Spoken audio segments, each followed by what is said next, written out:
मनोहर का घर पुराने कब्रिस्तान के पीछे था और उसके घर की छत से वो कब्रिस्तान अच्छे से दिखता था। वो रोज उस कब्रिस्तान को पार करके ही अपने काम पर जाता था।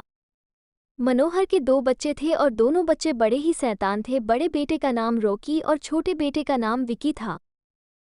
एक बार गर्मी की छुट्टियों में रॉकी और विकी की बहन सोनिया भी आई हुई थी।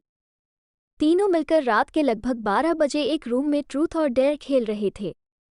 रॉकी सोनिया से पूछता है कि तुम ट्रूथ लोगी या डेयर। सोनिया डेयर लेती है और पूछी है कि तुम लोग कुछ खतरनाक करने के लिए तो नहीं कहोगे ना।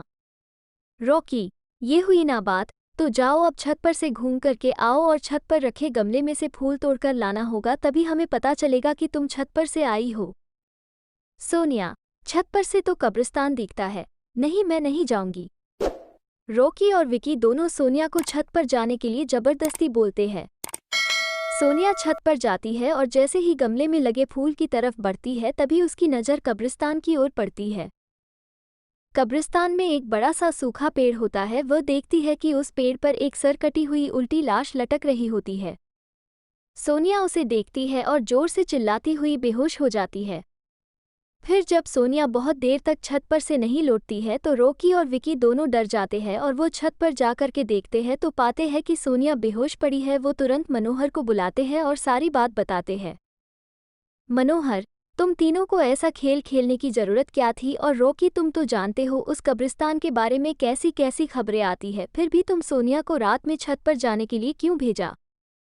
रॉकी, सॉरी डैड, मुझसे गलती हो गई, हम आगे से ऐसा नहीं करेंगे। मनोहर, और फिर कभी दोबारा ऐसा काम किया तो तुम दोनों को उसी कब्रिस्तान में छोड़ आऊंगा। अच्छा सोनिया बेटी, ये बताओ तुमने वहां ऐसा क्या देख लिया था कि तुम वही बेहोश हो गई? सोनिया सहमी हुई हालत में मनोहर को सारी बात बताती है कि उसने क्या देखा। मनोहर ने उस कब्रिस्तान के बारे में ऐसी खबरें पहले भी सुनी हुई थी, इसलिए वो सोनिया को डांटता नहीं है और बच्चों को संभल कर रहने की सलाह देता है। एक दिन मनोहर को काम से छुट्टी मिलने में देर हो जाती है और उस दिन उसे ऑटो भी नहीं मिलता है। वो पैदल ही घर की ओर चल पड़ता है। इधर विकी और रॉकी दोनों आपस में बात करते हैं। रॉकी, विकी, तुम्हें क्या लगता है सोनिया ने जो कहा वो सच है? मुझे तो लगता है कि वो सिर्फ बातें बना रही है, वो उसका भ्रम होगा।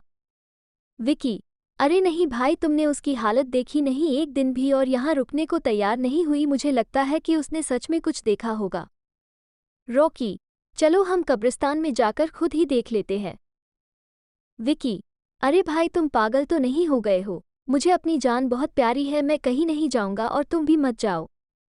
विकी के मना करने के बावजूद रॉकी नहीं मानता है और वो अकेले ही कब्रिस्तान की ओर चल देता है। कब्रिस्तान का दरवाज़ा खोलता है और अंदर चला जाता है।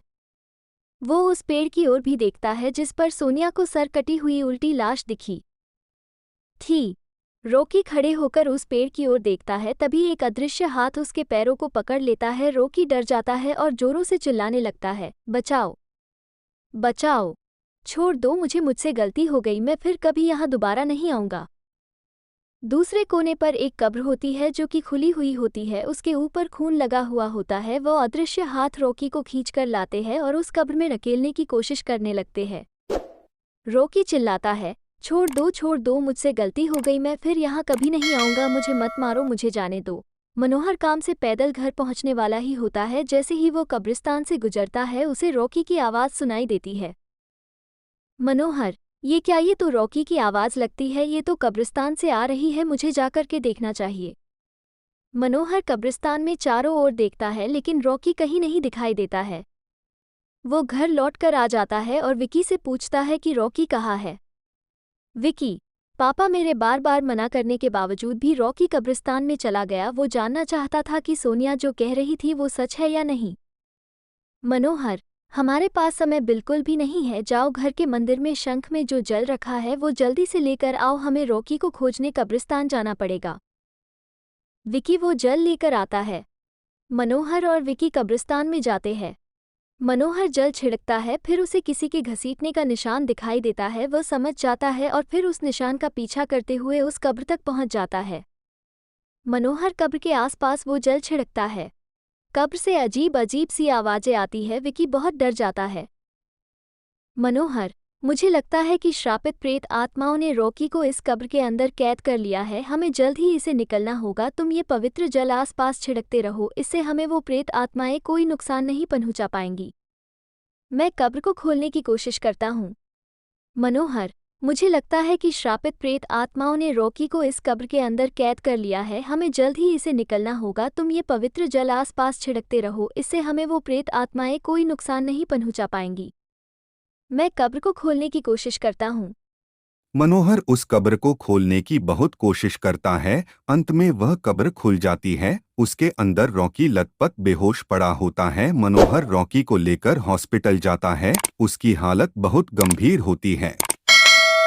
उस दिन के बाद मनोहर उस घर को छोड़कर शहर से दूर एक दूसरे घर में अपने पूरे परिवार के साथ रहने चला जाता है।